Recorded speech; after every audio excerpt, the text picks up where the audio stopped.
আমি প্রথমেই বলছি আমাকে লাইক, কমেন্ট, শেয়ার এবং সাবস্ক্রাইব করবে। এই জগতে প্রচণ্ড মিথ্যাচার চলে, চারিদিকে দুর্নীতি চলে, চিরকালই চলে, কম অথবা বেশি, এবং সর্বত্রই চলে কম অথবা বেশি। চোর আছে, কিন্তু সবাই চোর হলে দেশ থাকবে না। সবাই যেদিন চোর হয়ে যাবে সেদিন দেশ থাকবে না।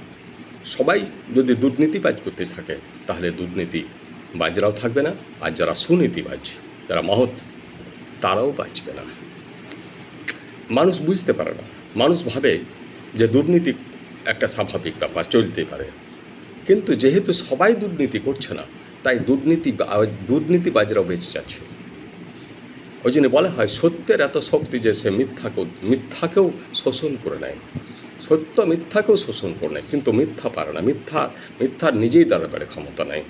এই যে পরিবেশ দূষণ হচ্ছে চারিদিকে, বিশ্ব প্রকৃতি নষ্ট হয়ে যাচ্ছে, তথাপি মানুষ টাকার অহংকার করছে। টাকা কাজে লাগছে কেন না? আংশিকভাবে পরিবেশ দূষণ হয়েছে, এখনও কিছু ভালো দিক আছে, তাই টাকা কাজে লাগছে।